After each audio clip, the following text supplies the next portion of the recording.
اول تو میں یہ کہا کرتا ہوں کہ آپ لوگ میڈیا سے دین نہ لیں، مفتی گوگل سے مسئلہ نہ پوچھا کریں۔ گوگل مسئلہ بتاتا ہے، مسئلہ سمجھاتا نہیں ہے۔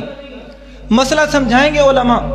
ایک ساتھی نے مجھے فون کیا، کہتا جی دنیا میں صرف میری ماں ہے اور میری بیوی ہے، اب بیوی کی اور ماں کی بنتی نہیں ہے۔ بیوی مجھے یہ کہتی ہے، وہ مولون تھی، وہ مجھے یہ کہتی ہے کہ شریعت نے مجھے حق دیا ہے کہ آپ مجھے الگ گھر لے کے دینے کے پابند ہیں۔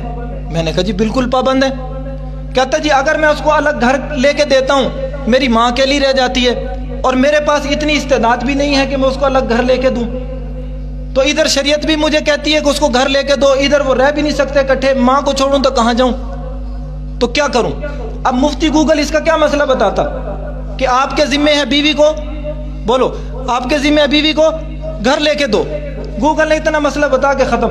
میں نے کہا دیکھو جہاں شریعت نے اس کو حق دیا ہے الگ گھر لے کر دینے کا، آپ کو پابند بنایا ہے، وہاں اللہ نے آپ کو بھی 4 شادیوں کا حق دیا ہے۔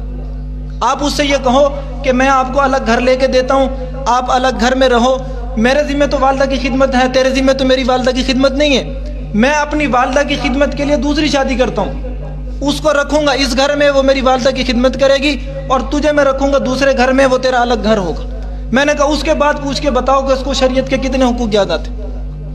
بعد میں اس کو فون آیا کہ جی وہ کہتی ہے بس میں اسی کے ساتھ گزارا کر لوں گی، آپ دوسری شادی نہ کریں۔ تو مسئلہ گوگل سے پوچھنا اور چیز ہے، علماء سے سمجھنا اور چیز ہے۔ تو آپ کبھی بھی انٹرنیٹ پہ اعتماد کر کے اسی مسئلے کو عمل شروع نہ کر دیا کریں۔ ایک عرض اس میں اور کرتا ہوں، بعض دفعہ آپ کسی عالم کو کسی مسئلے پر عمل کرتا ہوا دیکھیں گے، آپ نے اس عالم کے عمل کرتے ہوئے دیکھ کر وہ عمل شروع نہیں کر دینا جب تک کہ ان سے پوچھ نہ لیں۔ اچھا میری عادت تھی، مجھے کمر کی تکلیف تھی، میں رکوع سے کھڑا ہوتا تھا، سجدہ کرنے کا صحیح طریقہ یہ ہے کہ پہلے آدمی گھٹنے رکھے، پھر ہاتھ رکھے، پھر ناک رکھے، پھر پیشانی رکھے۔ کیوں نہیں ایسے ہی بتاتے ہیں نا تبلیغ والے، اکثروں کے سروزے لگے ہوئے۔ تو پہلے گھٹنے رکھنے، پھر ہاتھ رکھنے، پھر ناک اور پھر پیشانی۔ اچھا میں کمر کی تکلیف کی وجہ سے میں پہلے ہاتھوں کا سہارا لیتا تھا، پھر گھٹنے رکھتا تھا تاکہ کمر میں جھٹکا نہ لگے۔ تو ایک ساتھی نے مجھے دیکھ کے یوں مسئلے پہ عمل کرنا شروع کر دیا۔ میں نے اس کو دیکھا کہ وہ نماز میں یوں کرتا ہے، میں نے اس کو بلایا، میں نے اس کو بتایا بھی اس طرح نہیں کرنا چاہیے، سنت طریقہ یہ ہے۔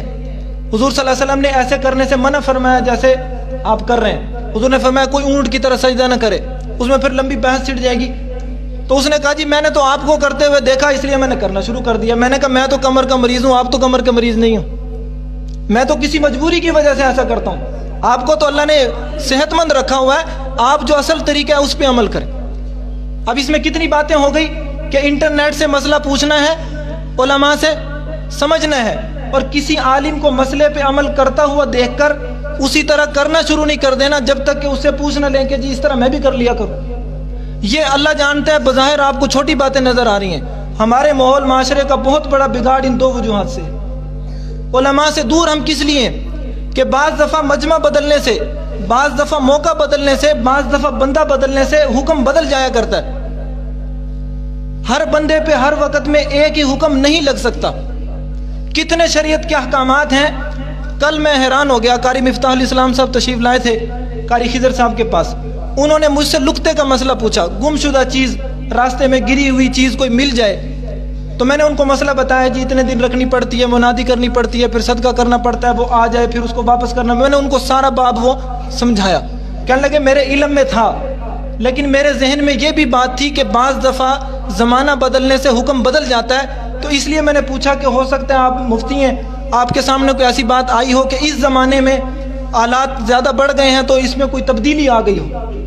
اب یہ کتنی گہری بات ہے، علماء کی صحبت کا نتیجہ ہے کہ آدمی مسئلہ بھی جانتا ہے، مسئلے کے متعلقہ مسئلے کو بھی جانتا ہے۔ تو اس لیے ہم اپنے دین کو سمجھیں اپنے علماء سے، اور اپنے علماء ان کو سمجھیں جن لوگوں کا شجرہ موجود ہے۔ جن لوگوں کا شجرہ موجود نہیں ہے آپ کبھی بھی ان لوگوں کو علماء شمار نہ کیا کریں۔ جو پروفیسر یا ڈاکٹر بن کر آتے ہیں یہ دین کی مسئلے کو جانتے ہیں، دین کی سمجھ نہیں رکھتے۔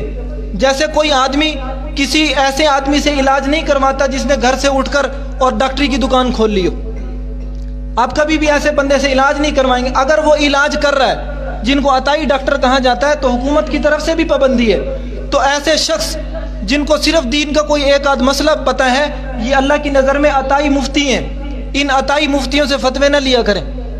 مستند مفتیوں سے فتویٰ لیں، مستند علماء، اور آپ اللہ کا شکر ہے یہ اس محلے والے تو بہت خود کفیل ہیں. آپ کی ہر گلی میں کوئی نہ کوئی عالم موجود ہے، آپ کی مسجد میں ہر وقت 2 علماء موجود ہیں. آپ اگر یہاں موجود نہیں ہیں، آپ تھوڑا سا سفر کریں، آپ کے پاس پورا مدرسہ موجود ہے. مدرسے میں کتنے علماء موجود ہیں. آپ اڈے پہ موجود ہیں، وہاں پہ علماء موجود ہیں. اللہ نے آپ کو اس شہر کو خود کفیل کیا ہے. میں اس دن گنتا رہا کہ ہمارے اتنے علماء ہیں اللہ کے فضل سے اہل حق کہ ہر محلے میں اللہ نے ایک ایک عالم پیدا کر دی. تو آپ مستند علماء سے فتوے لیں. اور یہ ہمارے جتنے وہ ساتھی ہیں جن کا تبلیغ میں وقت لگ گیا یا دیندانوں سے نسبت ہو گئی، یہ مسئلے نہ بتائیں، یہ مسئلے نہ بتائیں. یہ جب ان کے پاس مسئلہ پوچھنے کے لیے کوئی آئے، یہ علماء کے پاس اس کو بھیجیں. یہ ان کا اپنی ذات پر بھی احسان ہے.